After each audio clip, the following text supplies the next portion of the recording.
everybody. This is Matt Dyer, and I'm going to do a quick 5-minute, 7-minute absolute tops walkthrough of creating a new Spark using Codespaces. So go to the README, scroll down until you see this Codespace generation. I just went and grabbed this sample prompt. We're going to use that. And then click on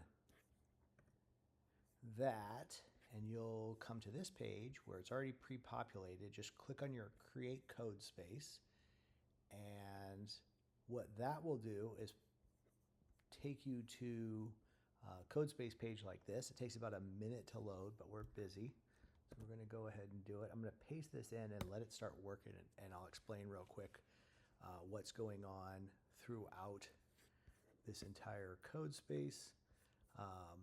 We've got the agent prompt down here. You can tell it to do anything. You might have to, say use AI agents or something the first time you use it. Use AI features. And, it looks like I'm using GPT-5 Mini. I think there's also an auto one. I wonder if I've run out of tokens for today. But the probably most important part of this prompt is actually this last part. Start by reviewing instructions in the agent MD file. It should do that automatically, but sometimes it forgets, and that's this file right here. And this just gives the agent details on how to create Sparks, like where to find different settings or UI components and how to register the Spark. So hopefully all of that will be handled for you. And you'll see, hey, look, it's already trying to register it. That one other thing I want to show you was this source Sparks. This is where you can see all the different Sparks that exist today. And so soon we'll see this, and it looks like we've got it. That might be an artifact from a previous one, actually, because that looked like there was a Hangman Spark there. So I guess we'll be overwriting this one. But then the other components are preview. If you click on this button when you're done with your changes, then it'll pop it into web preview. We're building for Android and iOS. These changes will eventually get pushed to the App Store and Google Play. But we're focused on doing a preview locally, so we can actually do that right here once all these changes are done. And then secondarily, and it's supposed to create a branch. It didn't ask us to do that, which is kind of weird. So a couple weird things are happening. But I think that is kind of one of them where you do have to keep it a little on a leash. And so we may end up having to create our own branch by hand. We'll kind of see what happens there. But I don't have permissions to this repo on this account. So trying to do it much like every user will have to do it. Oh, and there it goes right there. It's creating a branch. So we're going to check that out. And yes, we will proceed. So all this should be pretty basic for you. If all goes well. Preparing insertions. All right.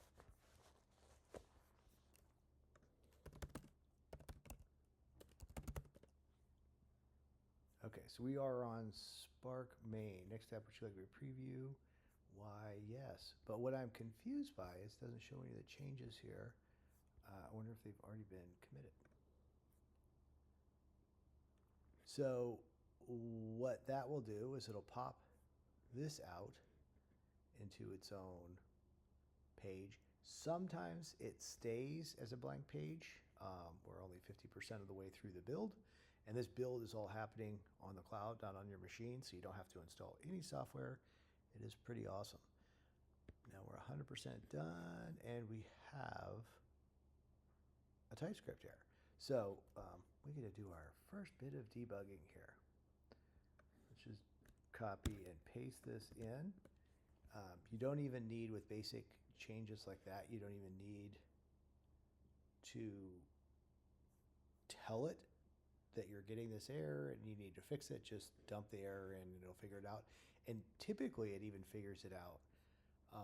Maybe this is because it's GPT-5 Mini, but typically it'll figure it out because there's these big build errors right here. So typically it won't even say that it's ready for you to try it. Oh no, this is GPT-5 Mini. I don't know if we're going to survive this. We got in this little spiral. You know what? I wonder if I can change it to GPT-4. Let's try haiku. Stop. Okay, fix this. You don't need to say fix this. I'm positive that's not what the problem was. I think it's that GPT-5 Mini is curious in its value.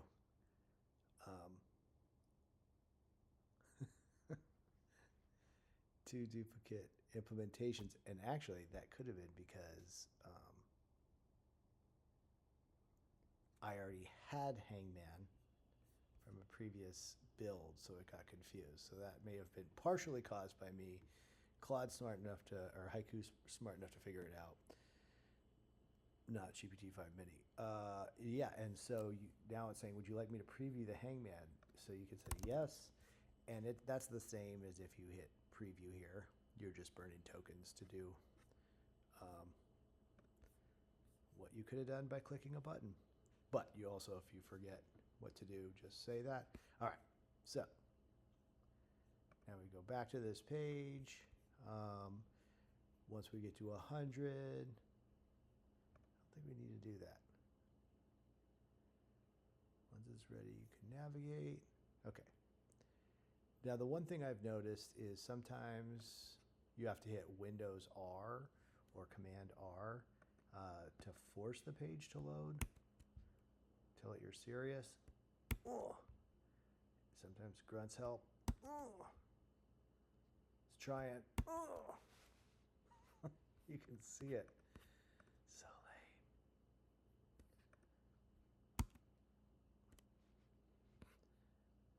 lame. 13th time's a charm.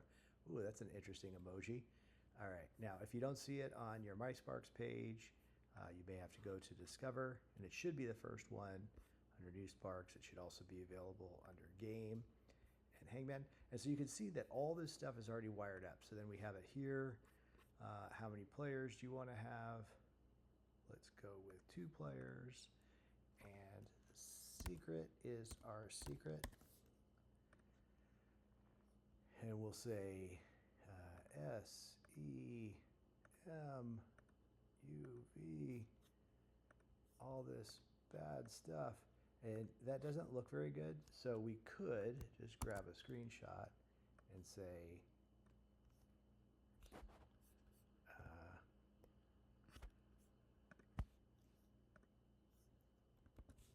make this look better. Don't even need to spell too well. And let's go ahead and commit this in the meanwhile.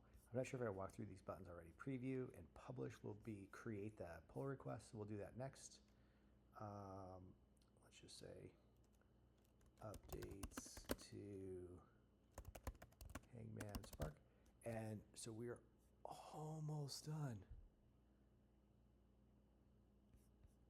I think you can assume that we're going to get this done right. You know we're going to do it right. So we're just going to say commit and yes. Of course, you'd never do this. And then we're going to hit publish. And we're going to create a pull request. No commits.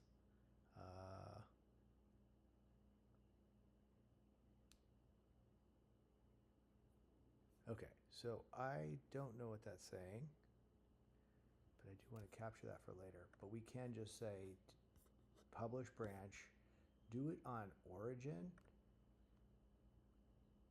and then we're going to create a pull request that way. And you're going to say Spark Hangman, creating the new Spark